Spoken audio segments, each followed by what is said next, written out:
In the halls of video game history, there's one company that went toe-to-toe with Nintendo and still managed to keep up for a while. That's right, this week we are talking about the Sega Genesis. The year was 1983, and video games were on the back burner, as most stores were leaning more towards personal computers. Until two competing companies from Japan who wanted to try and resurrect the home video game market. Those two companies were Nintendo and Sega. Both got their start making arcade units, but wanted to try their hand at resurrecting the console market. Both companies went head-to-head on who could come up with a better console. When Nintendo released the NES to the world on the exact same day, Sega released the SG-1000. While Nintendo was dominating the market, Sega had created their first home console, called the SG-1000, which was released in Japan and other countries, but it never really had a release here in the States, and it kind of fizzled out since Nintendo was still dominating the market. That wasn't until 7 years after Nintendo released the NES, Sega released the Sega Master System, yet it also fizzled out since Nintendo still had the win as well. To try to compete with Nintendo, Sega then came up with a new strategy, and that was, instead of trying to get on the 8-bit bandwagon that Nintendo was leading, why not try to be the first company to come up with a true 16-bit home console that was offered a series of peripherals that can be used with it as well, dubbed the Sega Mega Drive in Japan.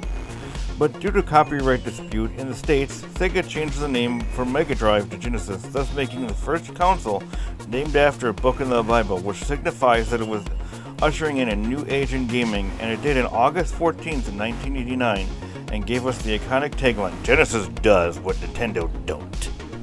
The Genesis was selling quite well, but was still having issues competing with Nintendo, who was still dominating the market in sales, and it also upped their game with the release of Super Mario Bros. 3. The other two companies that entered into the console wars was the TurboGrafx-16, who claimed to have 16-bit graphics but really only ran with an 8-bit processor, and Neo Geo. Both of them soon fell by the wayside and were forgotten.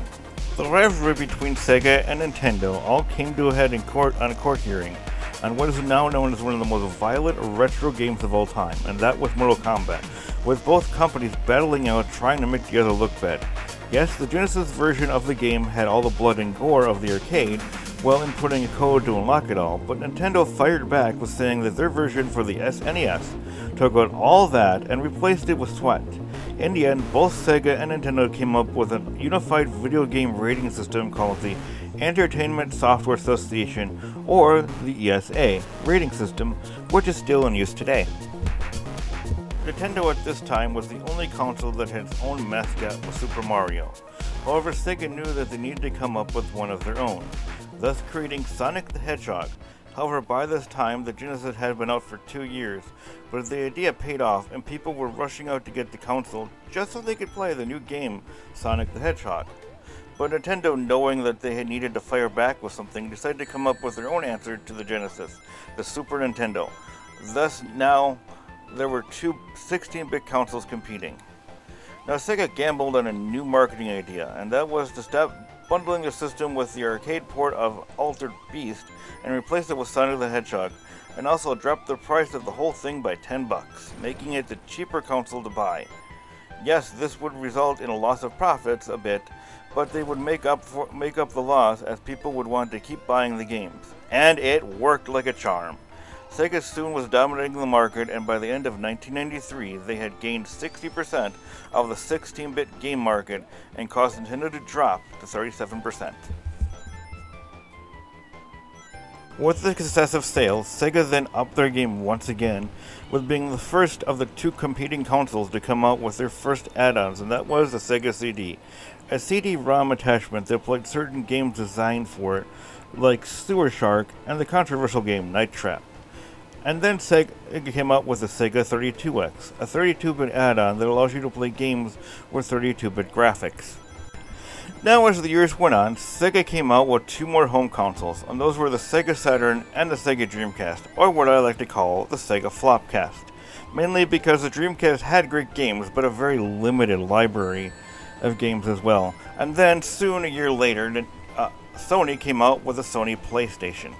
However, by January 31st of 2001, Sega had sadly announced that they were no longer going to come out with consoles, and they had shifted towards making third-party games for other systems that were out.